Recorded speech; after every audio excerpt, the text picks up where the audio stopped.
Okay, picking up where we left off on page 442, we're talking about the term bandwidth and how that's really used to determine bits per second of your transmission media. Latency.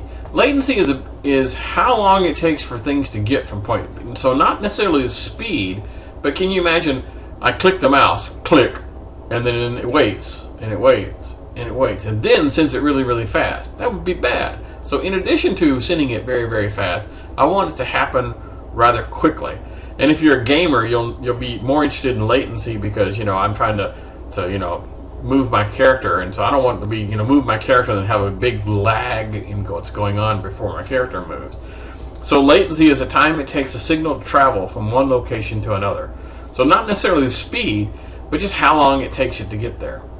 So when you do a speed test on a computer, you can go to these little websites, and it comes up and tells you, what your download speed, your upload speed is, and what your network latency is. It's called the ping speed, and it tells you essentially how long it takes it to get from point A to point B. Okay, so let's look at this little diagram here.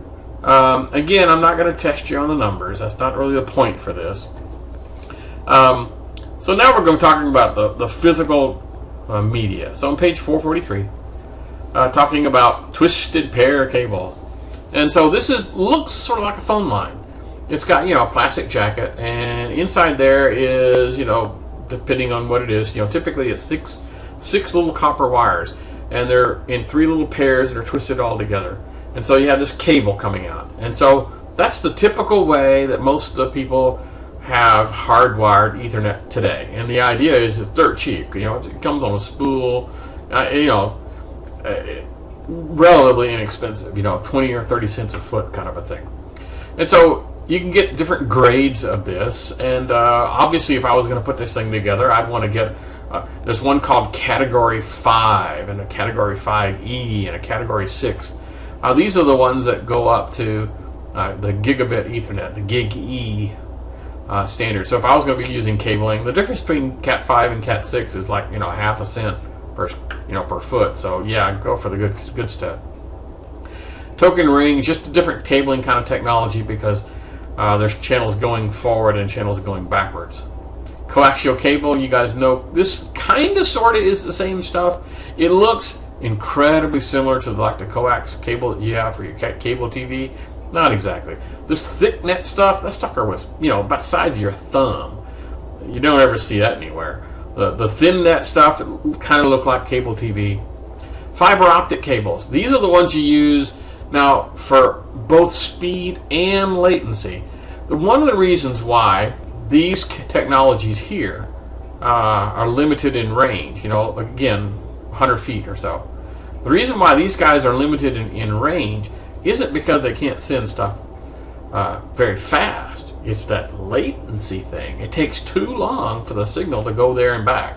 And remember we talked about how Ethernet has this technique where it has to do collision detection and avoidance.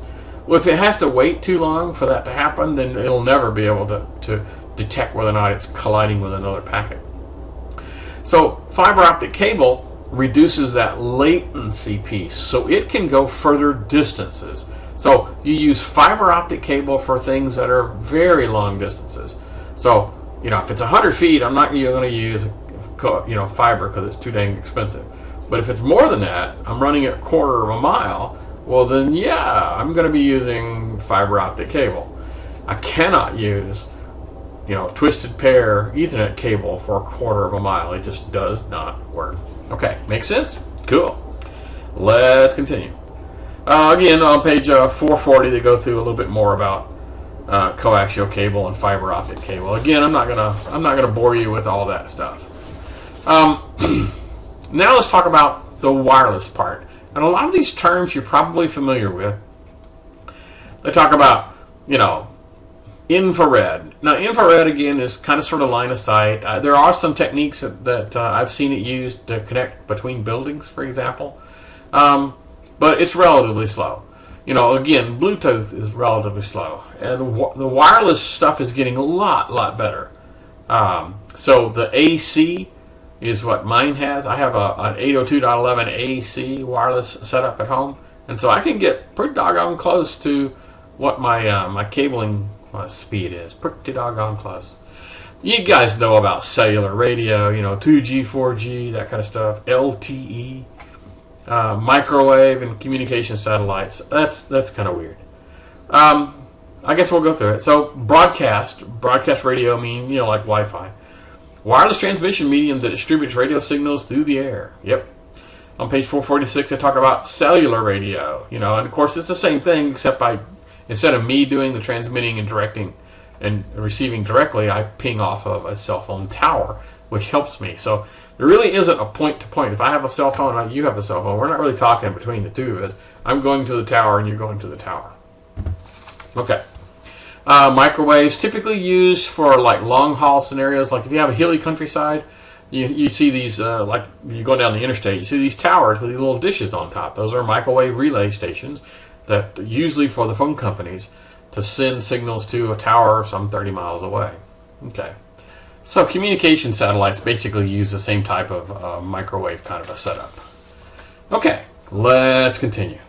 So on page 449, they talk about global positioning system. And once again, I'm not exactly certain why this is in the chapter, but it's pretty cool. So you guys know what GPS stuff is. There's a galaxy of satellites running around in kind of a low Earth orbit, transmitting signals down. And so you have a little doodad in your car that receives these signals and does some really cool, complex math to figure out how long it took the signals to travel from point A to point B. And based upon some fancy math, they can figure out where the heck you are on the surface of the planet. Cool stuff. So, global positioning system. Alrighty. We have reached the end. So, on page 451, there's a little summary. Let's just kind of go through it. You know, various types of networking architecture, topology, and standards and protocols. Yep, I think we got that covered. Communication software. Yep. Communication lines and communication devices. Yep. How to create a home network. Yep. Physical transmission media and wireless transmission media. Okay, that is the end. I guess we'll see you guys again in some future video.